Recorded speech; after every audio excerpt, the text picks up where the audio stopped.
విద్యాశాఖ మంత్రి అయినటువంటి లోకేష్ గారు రీసెంట్ గా మెగా డిఎస్సి కోసం జగన్మోహన్ రెడ్డి గారికి చర్చకు సవాల్ విసిరారు కదా సార్, దాని మీద మీ ఉద్దేశం ఏంటి? ఇది మెగా డిఎస్సి కాదమ్మా, ఇది మోసం డిఎస్సి. అది మోసం డిఎస్సి. ఎంతో మంది విద్యావంతులు కష్టపడి రేయింబగళ్ళు మరి బంగారు బతుకం తెచ్చుకున్నటువంటి వాళ్ళు కూడా ఉద్యోగం కోల్పోయారు. వాళ్ళ వరకు బిల్ల ఇస్తామన్నప్పుడు ఆయన ఆ బిల్ల ఇచ్చిన వాళ్ళకే ఆఫీసుకు పోతే వాళ్ళకి కుర్చీ వేసి టీ ఇచ్చి వాళ్ళ పనులు చేయమన్నారు. అదేవిధంగా ఈ ఉద్యోగాలు కూడా కల్పించారు, కానీ కల్పించడాన్ని అనవసరమైన ఎటు కొరగానే ఒక మరి గేమ్స్ పెట్టి వంగ సర్టిఫికెట్లు ఇచ్చి ఆ సర్టిఫికెట్ల ద్వారా ఉద్యోగాలు ఇప్పించి దానివల్ల ఇచ్చారు కదా సార్, స్పోర్ట్స్ కోటాలో చాలా మందికి ఉద్యోగాలు వచ్చినాయి కదా. ఆ స్పోర్ట్స్ కోటాలో వచ్చేటువంటి సర్టిఫికెట్లు అన్నీ బోగస్ వలన బోగస్ సర్టిఫికెట్లు తెచ్చుకొని ఉద్యోగాలు పొందారు. దానివల్ల మెరిట్ స్టూడెంట్ నష్టపోయి వాళ్ళ జీవితాలు నాశనం అయిపోయి అల్లో రామచంద్రాన్ని కొట్టుకుంటా ఉన్నారు వాళ్ళు. జగన్మోహన్ రెడ్డి గారి ప్రభుత్వం నచ్చిందా లేదా చంద్రబాబు నాయుడు గారి ప్రభుత్వం నచ్చిందా? జగన్మోహన్ రెడ్డి గారి ప్రభుత్వంలో రైతులు ఇక్కడ ఒక సచివాలయం ఉంటే కావలసిన ఎరువులు విత్తనాలు మొత్తం వచ్చి ఎవరికి కావలసినటువంటి వాళ్ళు పార్టీ లేదు, కులము లేదు, మతము లేదు, ఎవరు కావాలంటే వాళ్ళు సఫిషియెంట్గా తీసుకున్నారు, ఇచ్చారు.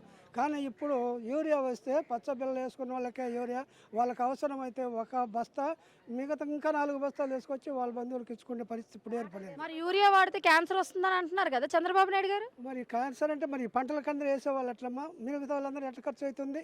అది మరి ఆఫీసర్లు సెలెక్ట్ చేసి వాళ్ళ మేధావులు ఆ పైరుకు అది వేస్తే బాగా ఎదుగుదల వస్తుందనే కదా కనిపెట్టింది. మరి దానివల్ల యూరియా వాడకం ఎంతోమంది అక్కడంతలో టౌన్లలో అయితే మహా ఘోరంగా తక్కువని క్యూలలో ఉండి ఆడలు కూడా చనిపోయారు.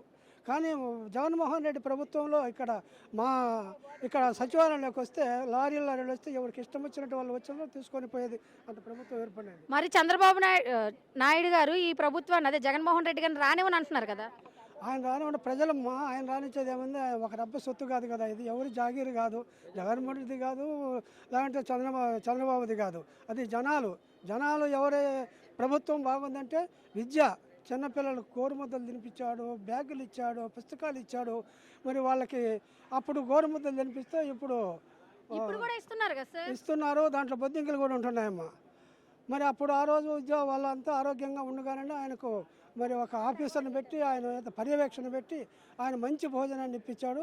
ఇప్పుడు బొద్దింకల భోజనం పెడుతున్నారు. అయితే కనపడనీయరు, ప్రభుత్వం ఉంది కాబట్టి ఎవరైనా ప్రశ్నిస్తే మూసేస్తారు, కేసులు పెడతారు. మరి ఒక్క సీటు కూడా రానివ్వమంటున్నారు కదా. ఒక సీటు అమ్మా ఎవరు జాగీరు కాదమ్మా, అది ప్రజల్లో ఎవరికి అభిమానం అంటే ఈరోజు మరి విశాఖపట్నం శ్రీకాకుళం చూసాము. శ్రీకాకుళంలో ఆయన మహాసముద్రం చూశారు, పోలీసులు కూడా నెట్టుకొని పోయారు, చూస్తున్నాం మనం అందరము. మరి పోలీసుల విధులను కూడా అతిక్రమించి ఆ జన ప్రవాహం, ఆ అభిమానాన్ని ఎవరు ఆపలేకపోయారు. మరి డెవలప్మెంట్ చేశారు కదా సార్ ఇప్పుడున్న ప్రభుత్వం ఏం డెవలప్మెంట్ ఉందో, సూపర్ 6 సూపర్ హిట్ అన్నారు కదా, సూపర్ హిట్ డక్అవుట్ అయిపోయింది, ఒక బాల్కే డక్అవుట్ అయిపోయింది. మరి ఎవరికో పచ్చబిల్ల వేసుకున్న వాళ్ళకి ఒకరికో ఇద్దరికో వస్తున్నాయి, మిగతా వాళ్ళ ఇద్దరికి ఎవరికి రావట్లే. అది ఇప్పుడు ప్రభుత్వం. ఇప్పుడు మాట్లాడితే ప్రశ్నిస్తే కేసులు. మరి రెడ్ బుక్ రాజ్యాంగం నడుస్తుంది అంటున్నారా లోకేష్ చెప్పినట్టు? నడుస్తుంది కదమ్మా. రెడ్ బుక్ రాజ్యాంగం నడవబట్టే జనాలకు ఇదన్నీ మర్చిపోయారు. రైతులు మర్చిపోయారు, విద్యావంతులు మర్చిపోయారు, ఉద్యోగస్తులు మర్చిపోయారు, మరి చిన్నపిల్లల ఫుడ్ మర్చిపోయారు. కేవలం రెడ్ బుక్ తోటే ఇప్పుడు రాజ్యాంగ పరిపాలన జరుగుతుంది. లోకేష్ గారు జగన్మోహన్ రెడ్డి గారు అదే వైసీపీ వాళ్ళందరినీ గోండాలు రౌడీలు అని చెప్పి ప్రస్తావిస్తున్నారు కదా.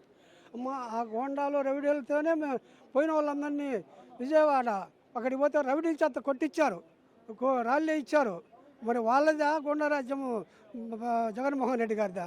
ప్రజలకందరికీ అర్థమవుతుంది ఎవరిది గోండా రాజ్యం అనేది. రౌడీ రాజ్యం జరుగుతుంది ఇప్పుడు జరిగేది రౌడీ రాజ్యం. జగన్మోహన్ రెడ్డి గారు కదా రౌడీ రాజకీయం చేసింది. మరి జగన్మోహన్ రెడ్డి గారు రౌడీ రాజ్యం చేస్తే ఆయన 11 సీట్లు కాదు, మొత్తం 162 సీట్లు వచ్చాయి. ఆయన ఆ రౌడీ రాజ్యానికి స్వస్తి పలికి వాళ్ళ నాన్నగారి దగ్గర నుంచి ఆ ఫ్యాక్షన్ అనేది తీసేసి ఆయన సానుభూతిగా అందరినీ కలుపుకొని వస్తున్నాడు ఆయన.